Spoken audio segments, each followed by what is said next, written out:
मतलब ये नहीं कि वो रिवाइव राहुल गांधी के अंदर करेंगे। 10 साल के बाद कांग्रेस पार्टी में बदलाव होगा, रिवाइव कर पाएगी। फिर आप ये लोग आप ऐसे मैं कह रहा हूँ शायद 5 वर्ष के बाद हो कि 10 वर्ष होगा कि 20 वर्ष होगा, मैं जानता नहीं हूँ।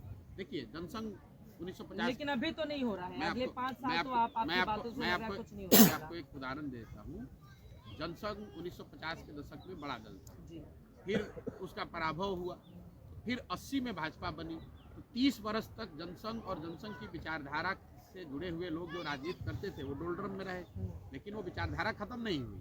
भाजपा के तौर पर उसका पुनर्जन्म हुआ, उसको शुरुआती 5 साल में सफलता नहीं मिली। पुरानी पार्टी सुन है तो ना? लीजिए आप, सुन तो लीजिए। भाजपा को 5 साल सफलता नहीं मिली, लेकिन 84 के बाद नया नेतृत्व, नई तरह का प्रयास, नए आंदोलन, नया जनसंपर्क, ये सबको मिलकर उनको सफलता मिली। फिर एक झटका लगा, दौर आया 10 वर्ष का 2004 से लेकर अटल बिहारी वाजपेयी के बाद, जिसमें उनको सफलता नहीं मिली। फिर मोदी जी के दौर में आगे बढ़े। मैं आपको ये बताना चाह रहा हूँ कि जो ये राष्ट्रीय स्तर के दल हैं, जिनके 50 साल 60 साल 100 साल की लेगेसी है, वो एक दिन में ना बनते हैं ना एक दिन में ख़त्म होते हैं। ये दौर है, इसमें उठा पटक चलती रहती है, उठान आता रहता है, कभी आपके पराभव के भी दिन हो सकते हैं। मतलब अभी लेकिन अच्छे दिन कांग्रेस के इतनी जल्दी नहीं आने वाले हैं। नहीं आ सकते, इसलिए नहीं आ सकते हैं कि मतलब ये गिरावट भी बहुत लंबे समय में आई है, तो इससे उठने के लिए भी कांग्रेस को लंबा और बेहतर प्रयास करने की जरूरत है। ममता बनर्जी, उन्होंने कांग्रेस से अलग होकर चुनाव लड़ने की बात बंगाल में कर दी, तो ठीक किया बिल्कुल। अब ये तो उनका निर्णय है। मतलब बंगाल में कांग्रेस की कोई बहुत बड़ी ताकत पहले से है नहीं, उनके 2 सांसद जीते हुए हैं, तो नेचुरली जो हम लोग मीडिया वगैरह में पढ़ते हैं कि अगर ये तय है कि जो जीता हुआ है वो लड़ना चाहिए, जो हम लोग सुने कि शायद तृणमूल की ओर से 2 या 3 सीट का ऑफर दिया गया है और कांग्रेस की अपेक्षा शायद 5 या 6 या 10 सीट की रही होगी, वो सामंजस्य नहीं बना। तो ममता बनर्जी ने शायद ऐसा कहा है कि वो अकेले लड़ेंगे, लेकिन हमको कोई उसकी फर्स्ट जानकारी नहीं, मीडिया के माध्यम से ही सुनते।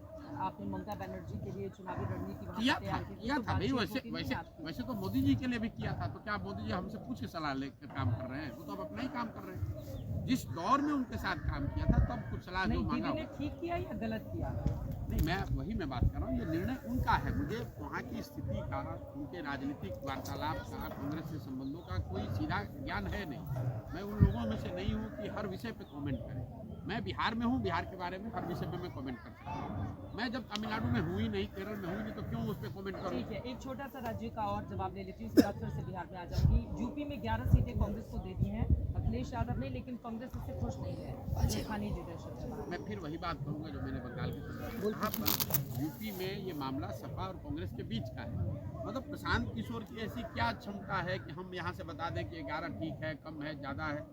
ये तो आपस में सामंजस्य बनाने की बात है। वहाँ बड़ी पार्टी सपा है, वो तो क्लियर है, और सपा और कांग्रेस के बीच में जितने भी सीटों पे सामंजस्य बन जाए वो मिलकर लड़ना चाहिए। आखिरी के 2 सवाल। सबसे बड़ा मुद्दा 2024 की राजनीति में जो 2 महीने बाद चुनाव होने जा रहे हैं, आप क्या देखते हैं? देखिए, जो एनडीए भाजपा है वो तो मोदी जी के नाम, मोदी जी के चेहरे, उनके काम, उनके अच्छा खराब जो उन्होंने किया नहीं किया, उस पर ही चुनाव होना है। मैं ऐसा नहीं समझता हूँ कि